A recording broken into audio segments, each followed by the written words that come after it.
muito boa noite a você.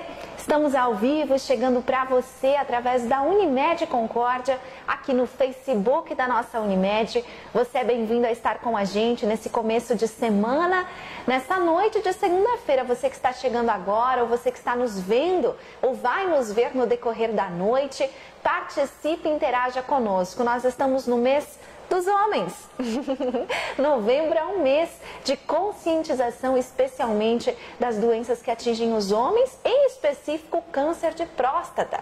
E hoje nós convidamos o Dr. Edson Patzlaff, que é cirurgião geral, não é? É clínico geral e também cirurgião geral e urologista. Essa especialidade que entra em destaque muito grande nesse mês de novembro. Doutor, boa noite, obrigada pela presença. Boa noite, obrigado pelo convite. Obrigada por estar aqui com a gente. Vem chegando, vem marcando as pessoas que você conhece, vem interagindo e participando conosco a partir de agora. Unimed para você está ao vivo e é para você.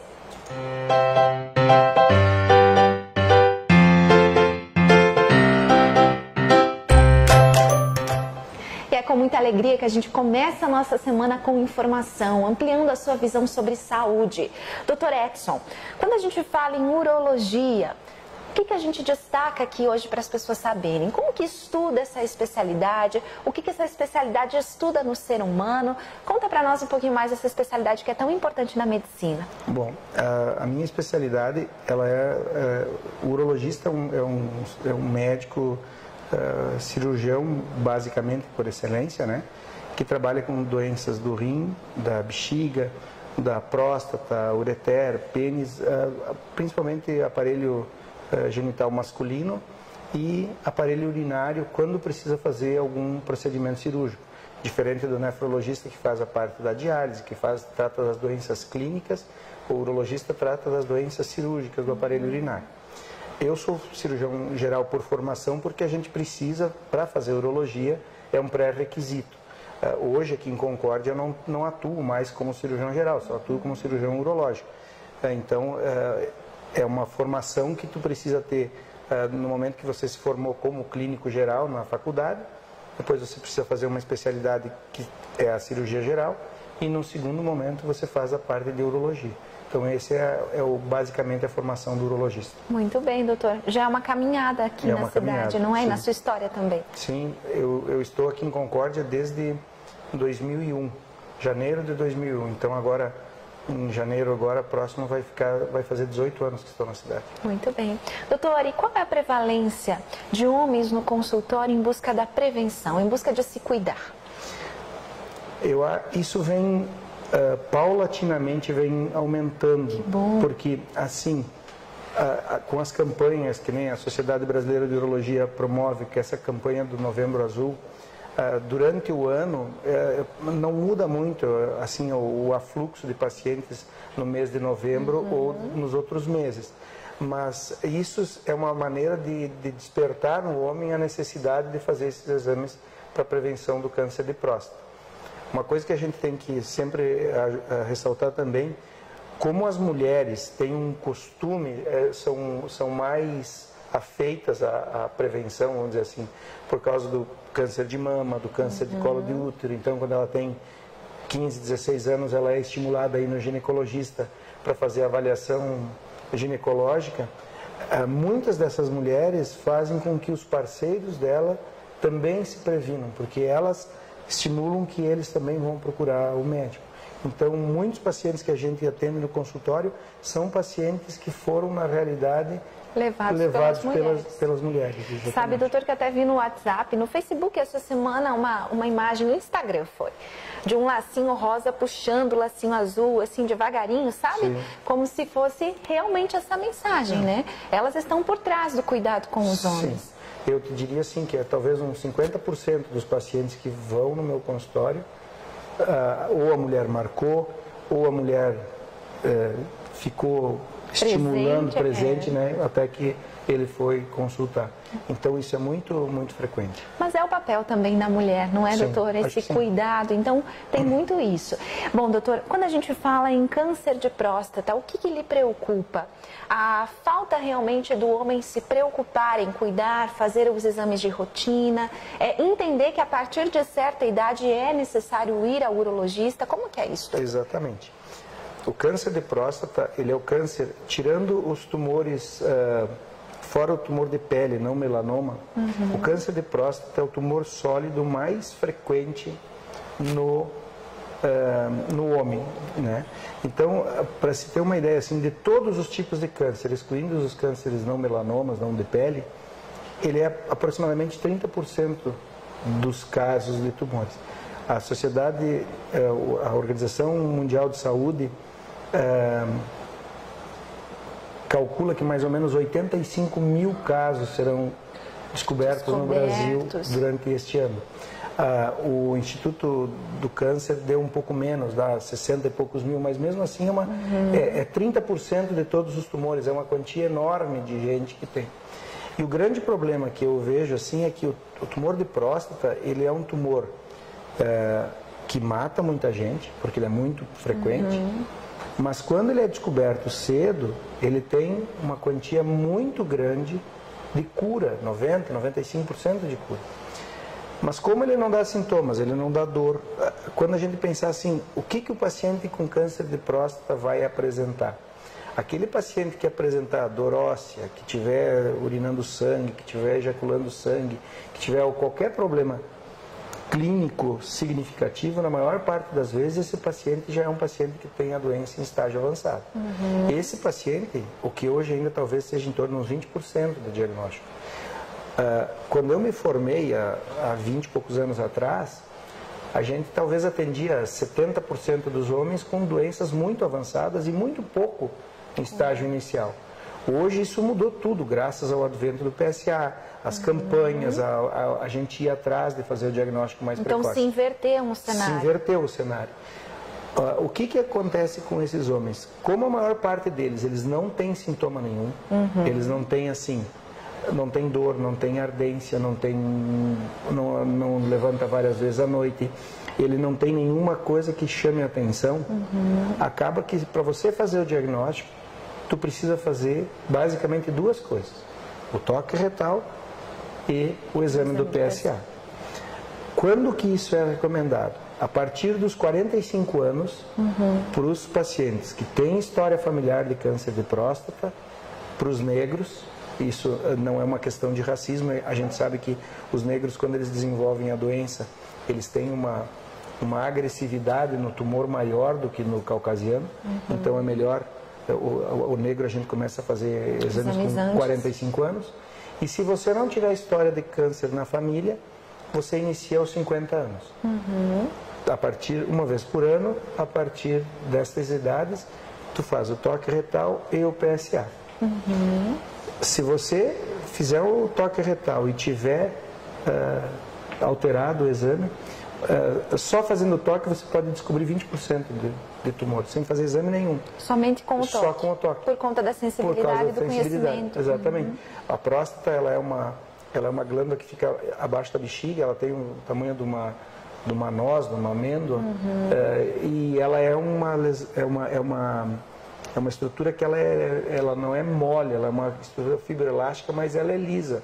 Então, se você encontrar um nódulo no toque, ou se você encontrar uma próstata endurecida, ou uma irregularidade prostática, isso tudo já leva você a pensar que esse paciente pode ter algum problema. O PSA não é específico de câncer de próstata. Você pode ter alteração do PSA por outras coisas, tipo uma prostatite, um processo infeccioso, um abscesso, um cisto, um cálculo prostático. Qualquer coisa disso vai fazer com que o PSA esteja alterado. Isso. O paciente que teve uma relação na noite anterior, se ele fez algum exame, por exemplo, ele passou um aparelho de cistoscopia por dentro da próstata. Então, todas essas coisas podem alterar o PSA. Mas todo paciente que tem alteração do PSA e que essa alteração se persista e esteja significativa, você tem que procurar descartar que esse paciente tivesse um câncer na próstata. Porque a diferença de você fazer o diagnóstico precocemente ou tardiamente, isso vai influenciar na qualidade de vida do paciente. Muito bem. Doutor, e o câncer de próstata, ele é localizado? Ele fica só ali? Ou, se não for diagnosticado precocemente, ele avança? Ele avança. A grande maioria das lesões hoje que a gente tem são doenças em estágio inicial. São doenças que, quando você tem, a doença vai estar só localizada dentro da próstata. Ou, quando muito, às vezes infiltrando a vesícula seminal, né, ou a uretra, ou a base da bexiga, mas na maior parte das vezes são doenças localizadas. Quando o paciente tiver algum sintoma, quer dizer, você esperar o paciente ter dor para urinar, desconforto, ardência, retenção urinária, sangramento quando vai ejacular, dor óssea, né? Esses pacientes, muitas vezes, mesmo que você faça o tratamento, você consegue melhorar a sintomatologia dele, mas esses pacientes que têm doença avançada, dificilmente será curado com os tratamentos que a gente tem. A gente vai conseguir melhorar alguma coisa na vida do paciente, mas ele vai falecer provavelmente desse tumor. Sim. Uma coisa que eu acho que é importante, assim, nem todos os tipos de cânceres de próstata são iguais. Sim. Um paciente, hoje a gente tem a classificação que se usa, se chama classificação de Gleason, e essa classificação, o médico patologista, ele olha 2 campos no microscópio e dá um número para esses campos. E ele vai dar o número menor é 3 e o número maior é 5. Então, tu pode ter qualquer combinação desses 2 números. Então, 3 mais 3, 3 mais 4, 3 mais 5, 4 mais 3, 4 mais 4, né? Qualquer combinação possível desses 2 números, e isso vai dar um número. Esse número é que vai dar, assim, um grau de invasividade. O número 6 é o que tem o menor grau de invasividade, então ele teoricamente é o que tem o melhor prognóstico. E o número 10 é o que tem o pior prognóstico. Grave. É o mais grave. Felizmente, a maior parte dos tumores de próstata são 6, 7 ou 8, que são os de menor, que são, vamos dizer assim, de melhor prognóstico, né? Mas isso tudo tem muito a ver com o tempo do diagnóstico. Então, quanto mais tarde você fizer o diagnóstico, pior é o prognóstico. Então, sentiu qualquer coisa, doutor, qualquer diferença, qualquer situação, precisa buscar um médico? Eu te diria assim, tu não precisa nem sentir. Por isso que é a prevenção, né? O paciente que ele chegou na idade, que ele tem esses critérios para fazer os exames preventivos, ele é negro, tem história familiar, com 45 anos, mesmo que ele não sinta nada, ele deve fazer o exame do toque e o PSA. Se ele chegou nos 50 anos e ele não tem história familiar nenhuma, não é negro, esse paciente também deve fazer. Muito então, isso é o que vai fazer a diferença do paciente que, quando você faz um diagnóstico, tem um prognóstico muito bom, e daqueles pacientes que têm um prognóstico bem pior. Doutor, eu só quero, antes da gente continuar, agradecer as pessoas que estão online com a gente nesse começo de noite, a Marisete Cavalli, a Neiva Santian, a Laila, a Alice, a Angélica, todos a Milena, obrigada pela presença de cada uma de vocês, mulheres que estão com a gente, né? Nesse horário novo, nesse horário de verão, a gente tem menos homens participando ainda e mais mulheres, mas daqui a pouquinho a gente começa a receber, então, as demais participações. Se você tiver perguntas para fazer para a gente da Unimed, participe, é importante a sua participação para a gente, especialmente quando o doutor falou, né? Já que o nosso público aqui, a maioria dele é mulheres, doutora. A gente falou antes que muito desse trabalho de prevenção e diagnóstico precoce do câncer de próstata se deve ao esforço que a mulher tem em cuidar do seu esposo ou do seu pai, de alguém da sua família. Então, esse assunto também é para você, mulher. Doutor, você falou agora sobre a questão de fazer o exame 45 ou 50 anos, né? Mas há possibilidade de ter câncer de próstata antes disso, doutor? Possibilidade existe, mas assim, como maneira de rastreamento, o que acontece? Esses exames têm um custo, né? Então, o custo-benefício desse tipo de problema foram feitos estudos e visto que há alguns anos atrás a gente fazia isso a partir dos 40 anos.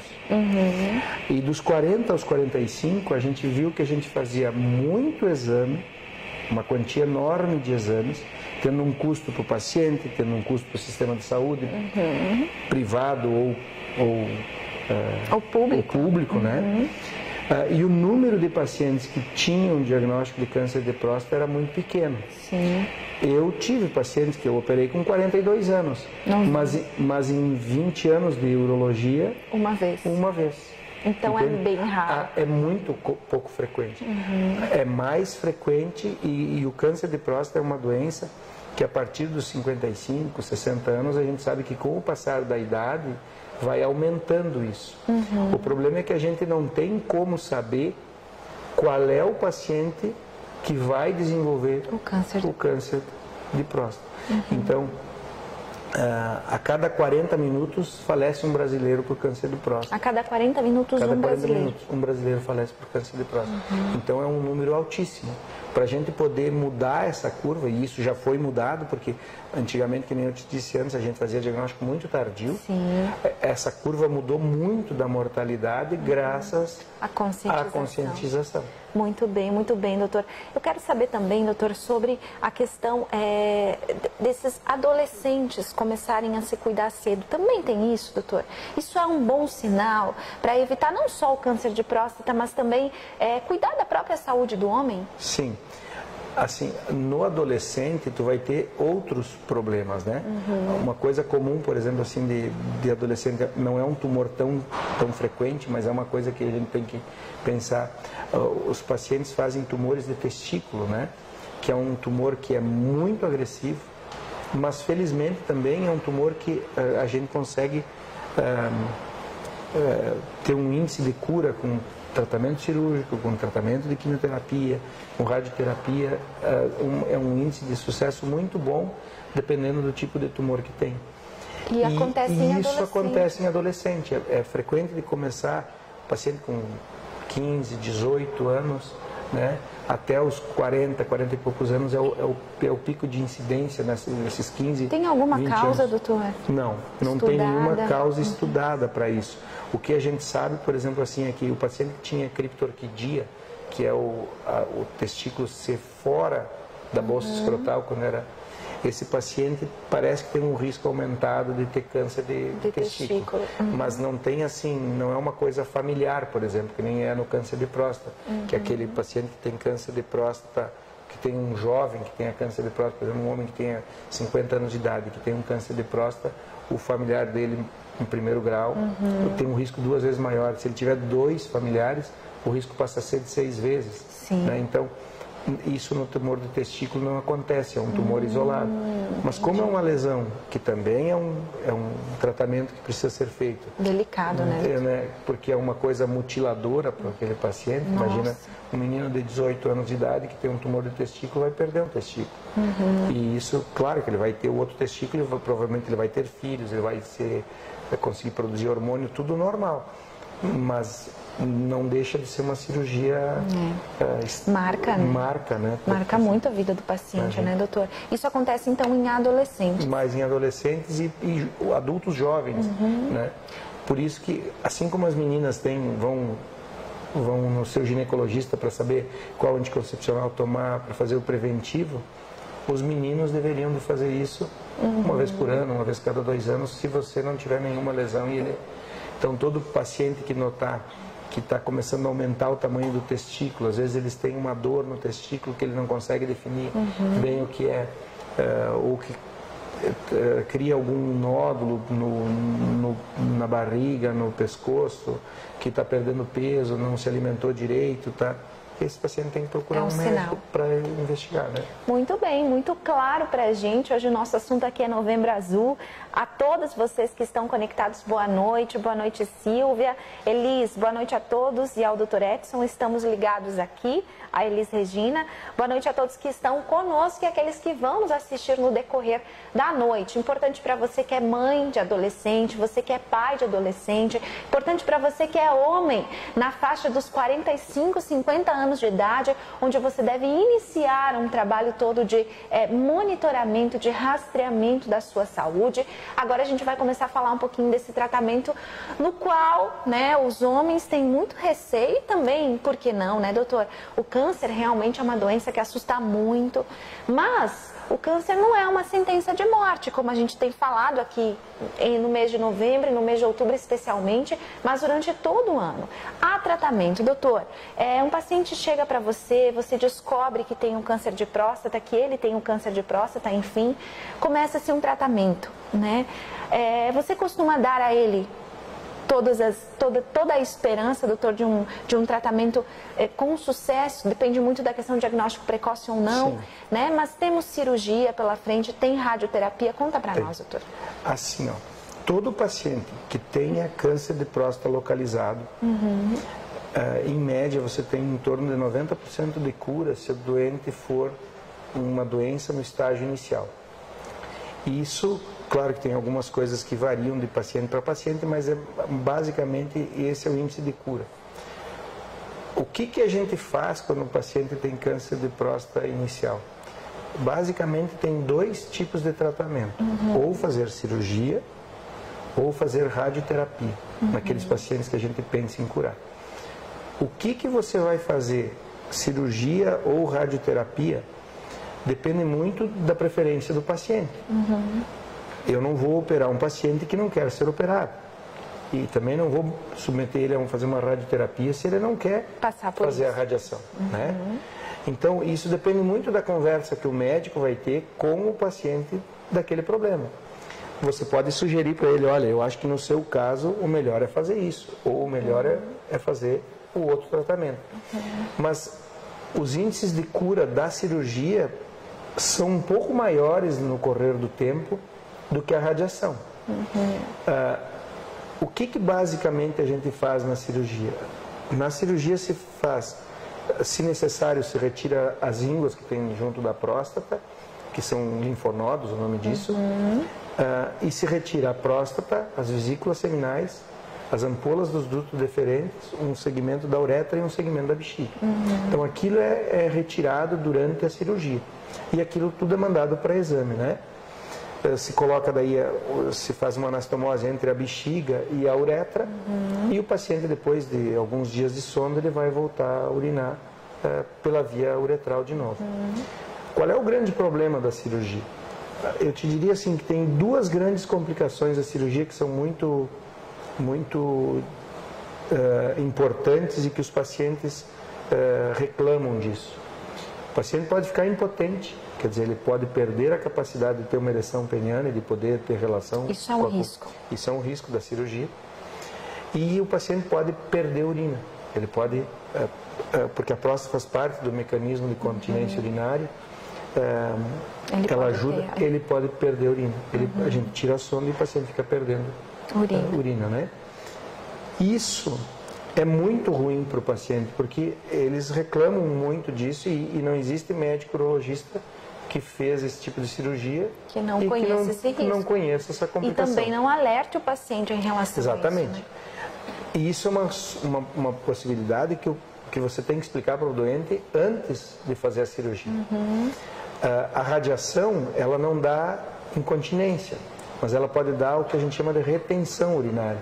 Porque quando você queima a próstata, ele faz um edema prostático e esse edema pode obstruir a uretra. Ao contrário. E aí você tem que, às vezes, raspar o miolo da próstata para que ele possa voltar a urinar. O índice de impotência da radiação, ao fim de 2 anos, é mais ou menos igual ao da cirurgia. Por quê?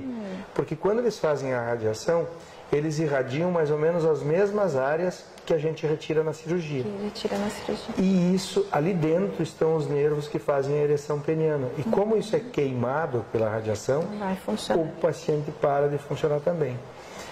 Já foram feitos trabalhos e visto assim, que os pacientes que fazem cirurgia, ou aqueles que fazem radiação, e aqueles que necessitam, além da cirurgia, fazer a radiação, ou aqueles que fizeram primeiro a radiação e necessitam fazer a cirurgia de resgate, a qualidade de vida a sobrevida e a melhora na qualidade de vida desses pacientes, parece que a gente consegue, primeiro fazendo cirurgia e num segundo momento irradiando se é necessário. Porque se você retirou a próstata inteira e o paciente, vamos dizer que ele tinha um PSA lá de 5, e a gente fez a cirurgia e o PSA dele veio a 0,01, que é o que habitualmente acontece. E esse paciente se mantiver acompanhando e o PSA dele não alterar, ele não precisa fazer mais nenhum outro tipo de tratamento. Se por um acaso ele tivesse um PSA de 0,1 e 3 ou 4 anos depois o PSA dele passou a ser 0,5. Isso é um sinal indicativo que a doença está voltando, né? O câncer está voltando. Você teria que fazer radioterapia em cima disso. Se você fizer radioterapia, a chance dele estar vivo em 10 anos não se altera pelo fato de ter voltado e você ter tratado isso de maneira adequada. Por que a cirurgia depois da radiação é pior? Porque os planos de clivagem para você poder fazer a cirurgia fica muito mais dificultada, que a radioterapia, como ela queima esse tecido também na volta da próstata, esses planos que a gente usa para fazer a cirurgia são muito mais dificultados na cirurgia e as complicações tendem a ser mais graves se o paciente tiver que fazer uma cirurgia de resgate, que a gente chama. Entendi. Então, se possível, se o paciente tiver a vontade de operar, se ele não tiver nenhuma comorbidade grave, por exemplo, tu não deve fazer uma cirurgia radical de próstata num senhor que tenha, por exemplo, 85 anos e que tenha uma insuficiência cardíaca grave. Claro. Ele vai falecer da insuficiência cardíaca dele antes do problema prostático, né? Então, a gente tem que sempre olhar o que o paciente espera do tratamento e quais são as comorbidades que o paciente tem para poder indicar o tratamento cirúrgico ou o tratamento radioterápico. Não adianta você fazer um procedimento cirúrgico num paciente que tenha uma contraindicação formal à cirurgia. Ele é um paciente anticoagulado e ele não pode parar a anticoagulação porque ele tem algum problema.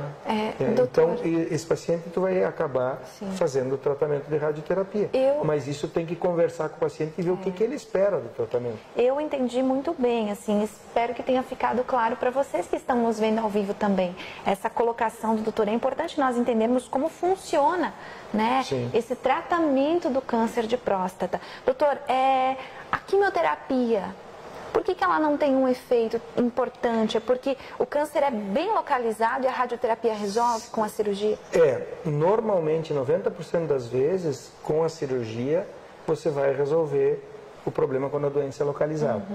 A quimioterapia ela é feita naqueles pacientes que fizeram o tratamento, às vezes cirúrgico ou radioterápico, que voltaram a ter voltaram a ter a doença de novo, ou essa doença se transformou numa doença disseminada, então ela foi para o osso, ela foi para o fígado, ela foi para o pulmão, ela foi para o cérebro, para algum outro lugar, algum outro órgão, e daí não adianta mais você fazer tratamentos locais, né? Tu tem que fazer um tratamento sistêmico. Isso. Antes da radioterapia, a gente faz hormonioterapia, que é uma forma de tratamento que você retira a parte da produção de testosterona. O câncer de próstata ele é um tumor que ele cresce e se desenvolve na presença da testosterona. Quando você tirou a testosterona desse paciente, essas células que dependiam desse hormônio para progredir, elas têm como se fosse um freio. Ela estava, vamos dizer, andando a 100 por hora e daí ela vai passar a andar a 5. Então, ela vai demorar alguns anos para voltar a crescer de novo. Esse tempo, muitas vezes, o paciente vai falecer de outra coisa. Então, por isso que assim, o índice de cura de pacientes que têm doença localizada é muito grande. Porque a doença prostática não é uma doença de um crescimento tão rápido assim, mas ela é uma doença que ela tem vários estágios que a gente pode fazer para tratar. Ela responde à radioterapia, ela responde à cirurgia, ela responde ao hormônio e ela responde à quimioterapia. Claro que isso, quanto mais para frente vai andando no tratamento e quanto mais avançada for a doença do paciente, quanto mais metástase ele tiver, pior é o prognóstico. Vai chegar um determinado momento que esse paciente vai falecer por causa disso. Mas hoje ainda, de como se tratava, e eu vou te dizer assim, do tempo que eu sou médico, né? De 20 anos para cá, a diferença é enorme. Quando eu comecei a fazer cirurgia disso, um paciente que tivesse uma lesão, que tivesse, por exemplo, um linfonodo comprometido, a gente não fazia mais a cirurgia. Hoje a gente sabe que aquele paciente que tem uma lesão, que tenha, por exemplo, um linfonodo comprometido, você tem que aumentar o tamanho da dissecção linfonodal, você tem que aumentar a cirurgia. Que quando você aumenta o tamanho da ressecção, tu melhora a sobrevida desse paciente. Isso é uma coisa que há 2 ou 3 anos que começou, que foi descoberto, né? Até há anos atrás o paciente fazia a investigação. Lá no estadiamento, durante o transoperatório, você descobria que ele tinha um linfonodo comprometido, você parava toda a cirurgia e não mexia mais. Hoje a gente sabe que, pelo contrário, que tem que mexer. Se a doença estiver localizada ainda só ali na pelve, você deve aumentar o tamanho da ressecção, que isso vai melhorar a sobrevida e vai melhorar a qualidade de vida desse paciente. Essa é a evolução da medicina, né, doutor? São os resultados que vocês médicos estão obtendo com a experiência. Sim. Doutor, todos os dias há caso de diagnóstico de câncer de próstata aqui na nossa região? Olha, eu te diria assim, no meu consultório particular e no sistema público que eu atendo, eu te diria assim, tu não faz um diagnóstico de 1 por dia, mas talvez uns 3 ou 4, um por semana. Um por semana, eu te diria que... Claro que tem períodos assim que tu fica muito tempo, às vezes sem um diagnóstico. E tem vários. E aí depois tem vários, exatamente. Mas eu te diria assim que Concórdia tem 68 mil habitantes, né? Se a gente fizer uma conta que são 34 mil homens, e isso dá em torno de 6% em toda a vida, a chance que tu tem, daria 1.800 homens concordienses que vão ter câncer. Claro que a criança, o menino que tem 10 anos não vai ter isso, mas quantos homens que tem dos 45 para frente, né? E ainda mais por conta da longevidade aqui, né? Tem aumentado. Então, e realmente são pacientes com faixas etárias, doutor, dos 50 anos em diante. De 45, 50 anos para cima. Muito bem. É muito pouco provável ter algum... E o câncer que a gente está falando aqui é uma modalidade de câncer chamado adenocarcinoma de próstata, né? Existem alguns outros tipos de câncer de próstata que eu estava na faculdade ainda, nós operamos uma vez na faculdade um sarcoma de próstata, que é um tumor que não alterou o PSA e era uma criança, era um menino de uns 8, 10 anos, e essa criança veio a óbito em 2 ou 3 meses depois que ele fez a cirurgia. Mas assim, isto é uma raridade, né? O câncer que a gente está comentando, que é muito frequente, é o adenocarcinoma. Esse adenocarcinoma é dos 45, 50 anos em diante, né? E aí, cada paciente tu vai ver o que vai precisar fazer dependendo da condição clínica do paciente, da expectativa que o paciente tem para contar para você e dizer assim, olha, eu não quero correr o risco de ter um sangramento, eu não quero correr o risco de perder a urina, então esse paciente não pode fazer cirurgia, né? Sim. Então, doutor, mas por exemplo assim, é um risco, mas existe então a possibilidade do paciente passar pelo tratamento e levar uma vida normal depois? Sim. A maior parte dos pacientes tem uma qualidade de vida muito boa, né? Eu sempre digo assim, o grande problema que o médico urologista tem quando faz o diagnóstico de câncer de próstata é que muitos pacientes olham para a gente e dizem assim, doutor, eu não sinto nada. E é verdade, ele não sente nada mesmo. Ele veio fazer o exame de rotina, o PSA dele deu alterado, o toque dele deu alterado, você fez a biópsia e veio lá que ele tem um tumor. E daí ele tem que tomar uma decisão. Existe a possibilidade, às vezes, de só acompanhar? Existe. Um paciente que tivesse lá 82, 85 anos de idade, que tem que faça um diagnóstico porque foi lá fazer o exame, fez o toque e alguém pediu uma biópsia para ele. Às vezes, depois de uma determinada idade, tu não precisaria nem pedir mais o exame do PSA, porque tu não vai mais mudar em nada, né? Sim. Mas e aí? Tu vai fazer o quê com ele? Doutor, eu estou muito incomodado, eu quero fazer um tratamento. Ou eu não quero fazer nada, eu quero observar.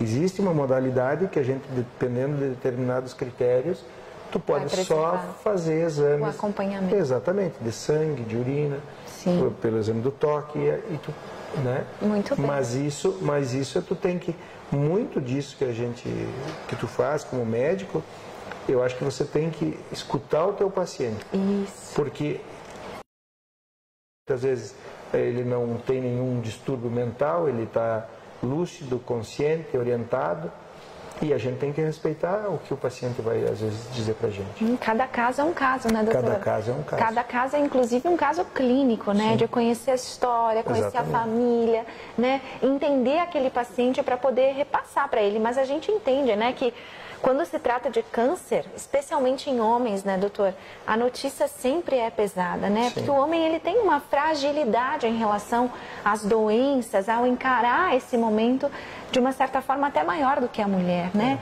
A mulher já passa por outras fases da vida em que ela se depara com ter que cuidar da saúde. O homem não, né, doutor? E eu acho assim, o problema hoje, a nossa cultura, que a gente é muito, o homem tem que ter condição de ter relação, o homem é capaz, o homem é isso, né? Você meio que se transforma meio que num super-homem, né? Super-homem. E aí você tem um problema e você vê que você... É frágil. Tudo aquilo que você pensava sobre você ruiu em poucos instantes, né? O diagnóstico de câncer, às vezes, é uma pancada muito grande para muitos pacientes. Mas se você fizer o tratamento de maneira adequada, e eu não estou dizendo fazer o tratamento, aquilo que o teu médico, às vezes, escutar uma segunda opinião ou conversar com alguém diferente, né? Isso ajuda você a tomar uma decisão. A pior decisão, talvez, que seja, é você não tomar decisão nenhuma. Né? Isso também é uma decisão. Então, você tem que tomar uma decisão ou de fazer acompanhamento, ou de fazer cirurgia, ou de fazer radioterapia, mas isso você e o teu médico vão conversar. Vão decidir. Não é uma coisa que a gente... Foi o tempo, e isso faz, graças a Deus, foi o tempo que as pessoas, que os médicos diziam o que eles queriam e as pessoas aceitavam, né? Hoje mudou muito. As pessoas têm muita opinião, né, doutor? Muita opinião e tem muita informação. Hoje tu entra no Google, tu entra no tantos tem acesso a tudo, né? A informação está aí para quem quiser. Então, o que você vai conversar e o que você vai fazer também depende de uma conversa, porque, afinal de contas, se você vai dar o teu corpo para alguém operar, você tem que ter confiança naquela pessoa. Se você não tiver confiança naquela pessoa, é melhor não operar. Não opera. Não faz com ele, porque não vai dar certo, entende? Sim. É uma coisa que isso faz parte do relacionamento que você tem que ter. Doutor, uma pergunta para a gente finalizar, então.